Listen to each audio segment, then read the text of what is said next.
Under में एक निर्जीव बेजान पत्थर से भी चमकती हुई जीवंत विग्रह का जन्म हो जाता है। सुंदर विग्रह बन जाते, मूर्ति बन जाती है। पर उस पत्थर को उस कुशल कारीगर के अंदर में रहना पड़ता है। उसकी छेनी, उसकी हथौड़ी, उसके मर्दन, उसकी रगड़, उसके प्रहार, जल डालना, उसको घिसना, उसको काटना, उसमें छेद करना, उसको धूप में रखना कि छाया में रखना, कहीं कुछ खबर नहीं। पत्थर बस हनुमान जी की तरह प्रणति का भाव लेकर पड़ा हुआ है। पत्थर नहीं है, पत्थर बना है अहिल्या की तरह, न हिल्यति, हिलती नहीं, पूर्ण समर्पण है। पुतला बना है, रोबोट बना है, आप जैसा चाहो न चालो। और फिर एक सुंदर विग्रह का निर्माण होता है।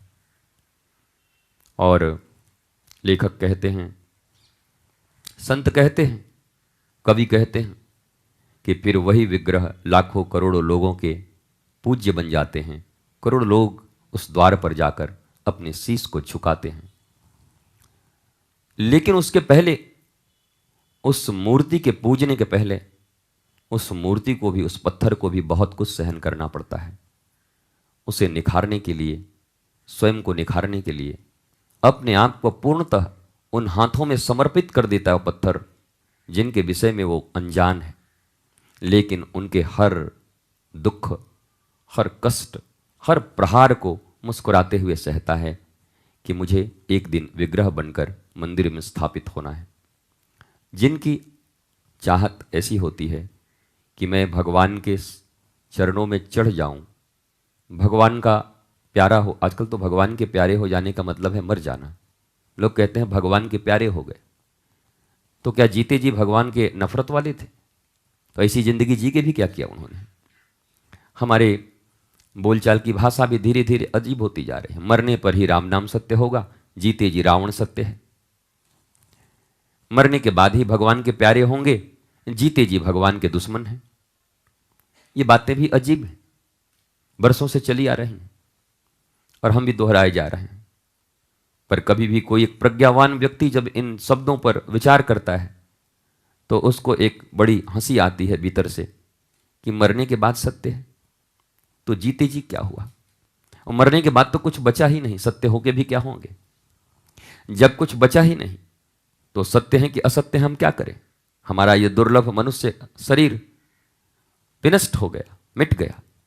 जीते जी ही राम की सत्यता का बोध हो जाता तो राम की निर्मलता, राम की पावनता, राम का आनंद, सच्चिदानंद घन विग्रह, करुणा, दया, कृपा, उनकी कोमलता, सजलता, शीतलता, सबलता, निर्मलता सब हमारे भीतर आ गई होती।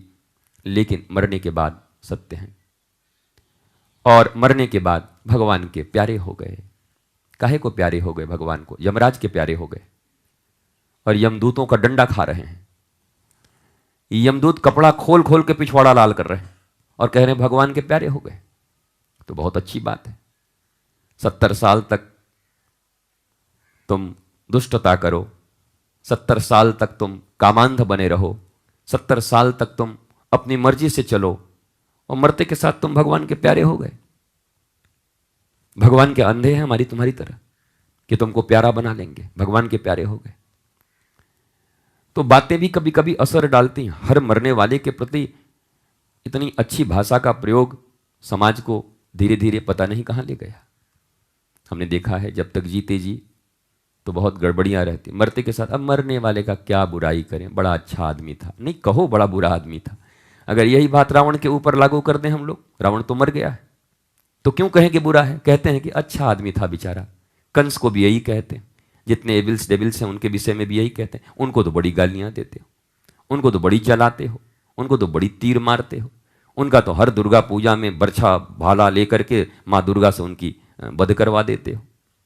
तो मरने से ही आदमी अच्छा हो जाता है, तो इन लोगों ने कौन सा पाप किया था? काम क्रोध मदमोह लोभ मात्सर्य की वृत्ति इनके भीतर भी थी। काम क्रोध मदमोह लोभ मात्सर्य की वृत्ति तुम्हारे भीतर भी है, पर तुम अपने मरने वाले को भगवान का प्यारा कह देते हो। और अच्छा इंसान कह देते हो, और ये बेचारे मर के भी जूता खा रहे हैं। क्या गुनाह किया था इन लोगों ने? इसलिए जीते जी ही सब कुछ है।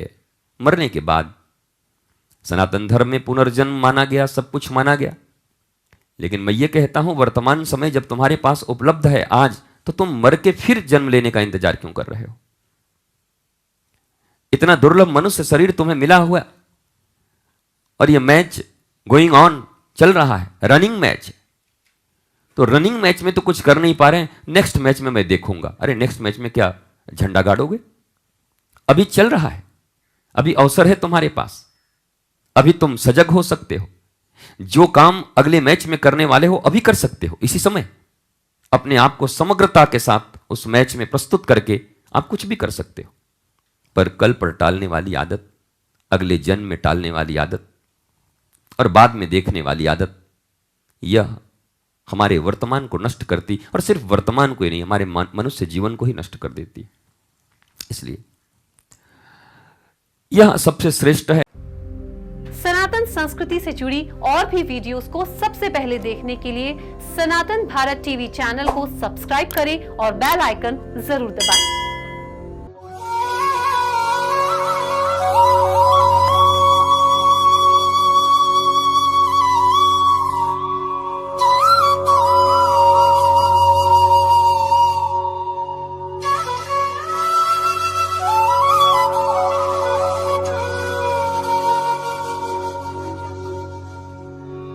विरल आनंदम, आपका अपना चैनल सनातन